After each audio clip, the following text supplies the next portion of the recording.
Hello बच्चों, let's read the question and the question says complex ion FeCN6 -4 contains option A total 36 electron on Fe plus 2 cation, option B sp3d2 hybridized orbital with octahedral structure, option C total 104 electrons and option D 6 sigma bonds। तो सबसे पहले बात करते हैं FeCN6 4 minus के oxidation state की। इसके अंदर जो Fe का ऑक्सीडेशन स्टेट होगा लेट अज्यूम x है, प्लस एक सी एन के ऊपर -1 चार्ज होता है तो 6 पे हो जाएगा -6 इज इक्वल टू -4। तो यहाँ पे ऑक्सीडेशन स्टेट आ जाती है इसकी +2।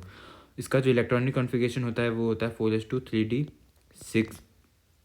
ऑक्सीडेशन स्टेट +2 है तो मतलब 4s2 से 2 इलेक्ट्रॉन गायब, बच जाएंगे इसके अंदर 3d6। इसका ऑर्बिटल्स के अंदर जब फिलअप होंगे तो वो कुछ इस तरह से होंगे, पहले 5 इलेक्ट्रॉन फिल किए जाएंगे और फिर 6th इलेक्ट्रॉन पेड होगा। अब यहाँ पे हमारे पास 4 अनपेड इलेक्ट्रॉन है, पर क्योंकि यहाँ पे जो हमारे पास Cn जो प्रेजेंट है वो एक स्ट्रॉन्ग फील्ड लीगेंड होता है, तो ये करवा देगा अनपेड इलेक्ट्रॉन की पेयरिंग। तो ये जो ऑर्बिटल के अंदर इलेक्ट्रॉन फिल हुए हैं ये हो जाएंगे सारे पेड।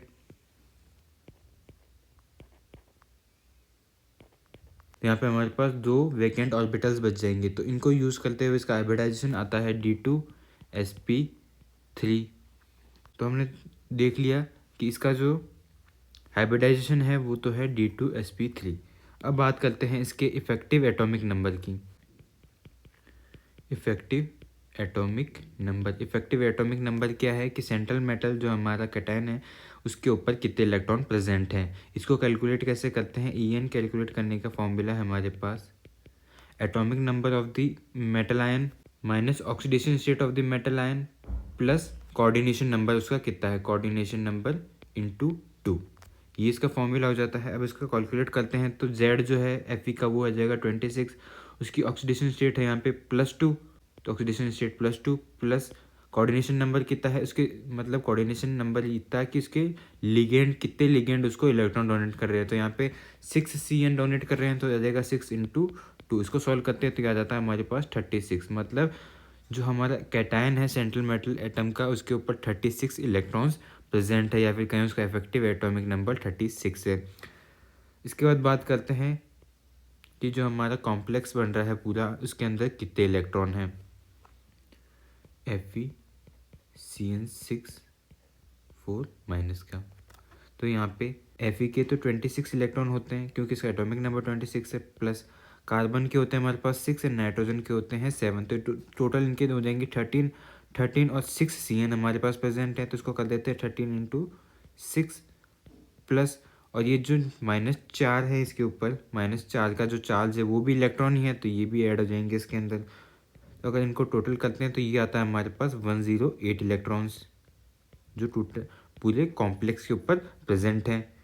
अब बात करते हैं जो इसकी स्ट्रक्चर बनती है हमारे पास D2sp3 से, वो बनती है ऑक्टाहेड्रल, जिसके अंदर हमारा Fe आयन जो है सेंटर पे रहता है और 6 Cn इसको इलेक्ट्रॉन डोनेट कर रहे होते हैं।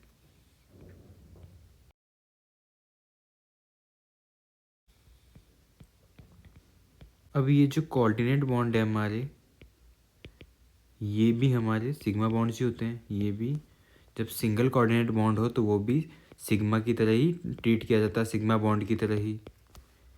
अब यहाँ पे जो हमारा Cn है इसके अंदर एक Cn के अंदर एक सिग्मा बॉन्ड प्रेजेंट है, तो हमारे पास टोटल 6 Cn है तो 6 सिग्मा बॉन्ड तो Cn के आ जाएंगे, प्लस ये जो कोऑर्डिनेट बॉन्ड बन रहे हैं हमारे पास 6, इसके 6 सिग्मा आ जाएंगे, तो हमारे टोटल 12 सिग्मा बॉन्ड प्रेजेंट है कॉम्प्लेक्स के अंदर। अब हमारे ऑप्शन देखते हैं। पहले ऑप्शन में कहा है total 36 electron on Fe+2 ion, तो हमने देखा कि इफेक्टिव एटॉमिक नंबर उसका 36 है, तो मतलब 36 इलेक्ट्रॉन उस पर प्रेजेंट है। ऑप्शन ए हमारा सही है।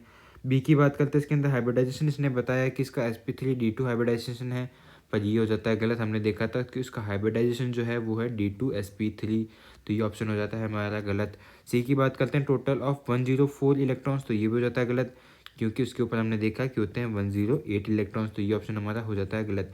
डी की बात करते हैं, इसके अंदर 6 सिग्मा बॉन्ड बोल रहा है कि 6 सिग्मा बॉन्ड होते हैं, तो ये भी हो जाता है हमारा ऑप्शन गलत क्योंकि हमने देखा था कि उसके अंदर होते हैं हमारे पास 12 सिग्मा बॉन्ड्स, तो ये ऑप्शन हमारा हो गया गलत। हमारा करेक्ट आंसर जो है, करेक्ट ऑप्शन जो है वो है ऑप्शन ए, तो हमारा करेक्ट आंसर भी ऑप्शन ए हो जाएगा। Hope understood it well, all the best.